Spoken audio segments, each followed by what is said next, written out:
So the biggest myth is that jails and prisons are filled with marijuana users, and that legalizing pot would end mass incarceration. And I just want to point out, this is from Bureau of Justice Statistics, who's actually in prison. Half of all people in prison, both federal and state, are in for violent crimes. That's in the United States. Property crime is about 16%. That's things like theft and burglary. The violent is mostly assault.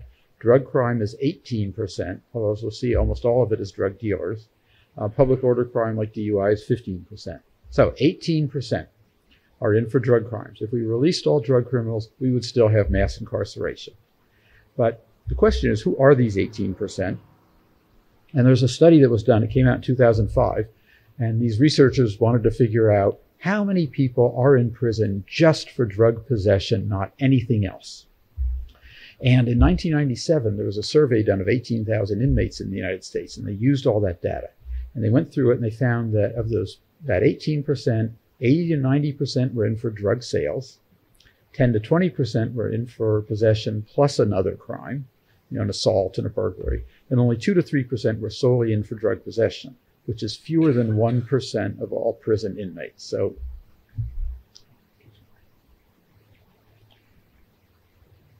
they say drug users in prison, if we release the people who are just in for drug possession, it wouldn't change the prison population significantly at all. And marijuana was only 5 to 7% of that. So let me look at the raw numbers on this. So this is what they came up with. 274,000 people in for drug crimes in 1997. 100,000 had drug possession conviction. And that's the number that we hear. But they looked through their stuff and they found that most of those people were actually convicted of possession with intent to sell, or they had possession plus another crime that they were in there for. And when they eliminated those, it got down to 20,000. And then they looked through and said, well, how many of these people pleaded down from something more serious? Or it was a drug that they themselves didn't use, which is a really common thing with drug dealers.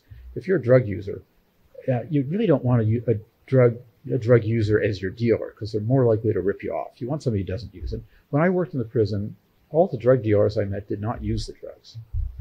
So they eliminated those people, and it came down to 7,000 out of the 1.5 million who were just in prison for drug possession alone. And of course, 5% are marijuana, that's 400. So that's the best estimate we have. In 1997, there were approximately 400 people in prison solely for possession of marijuana. And I met one of these people when I worked in prison. And what they say is, you got to work really hard to go to prison for drug possession in this country. And he did. He smoked pot outdoors in his apartment complex, and the neighbors complained because it was around the kids, and they would call the police and he'd get arrested, and they wouldn't, didn't do very much. And he told me after the 10th time he got arrested, the judge said, I am going to make you serve some time. And he planned on doing the same thing when he got out.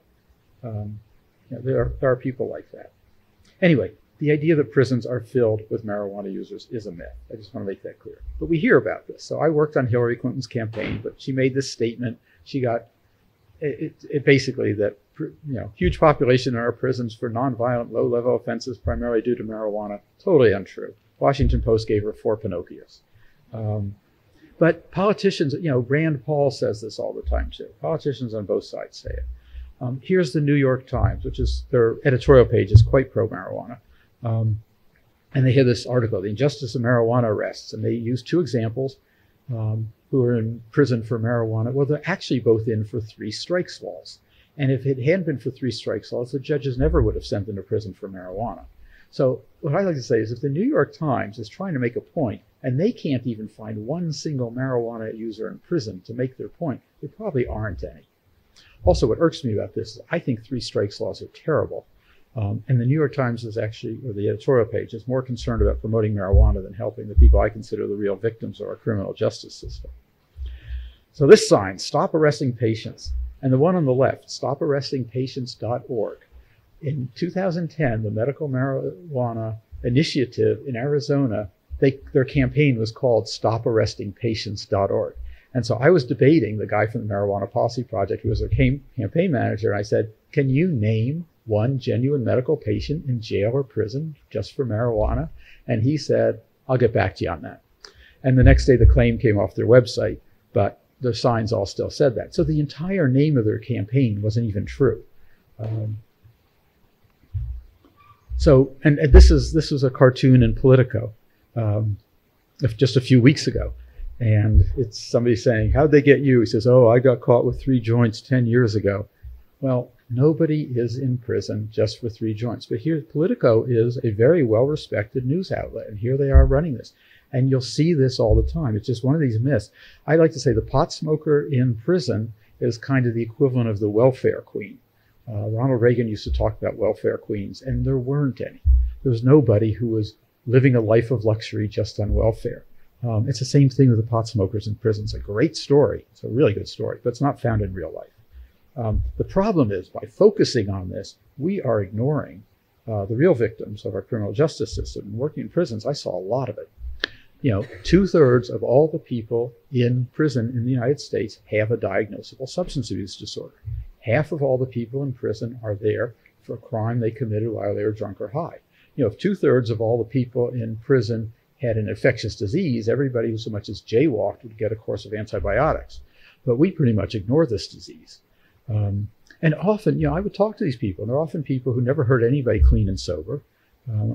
And they're in for serious crimes. They're in for violent crimes. Most murders are committed under the influence. They're in for serious property crimes.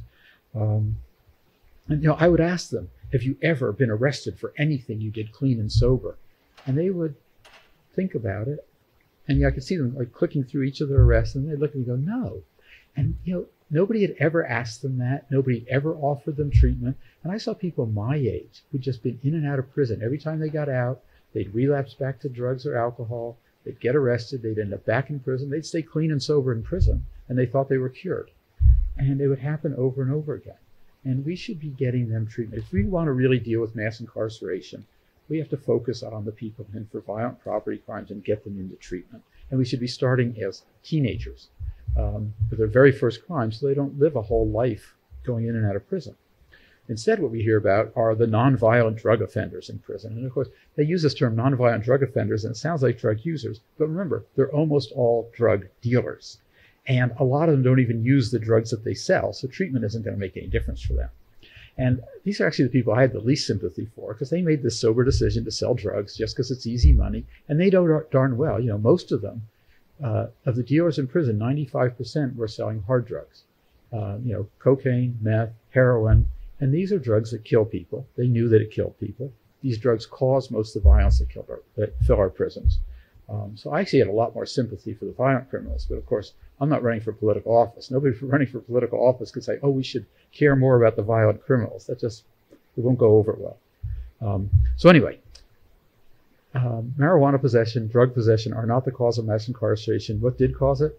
In the 1980s, when Reagan was elected, he didn't do this, but a lot of conservative thought came in, and the idea was the way to deal with crime is to lock people up. And so they brought in 3 strikes laws, they got rid of parole, they had longer sentences, they brought back mandatory minimums, and as a result, incarceration skyrocketed. And I see people, when I worked in the prison, I would see people there for just ridiculously long sentences. But the main thing is, drug laws are not the cause of mass incarceration, and there's virtually nobody in prison just for marijuana possession.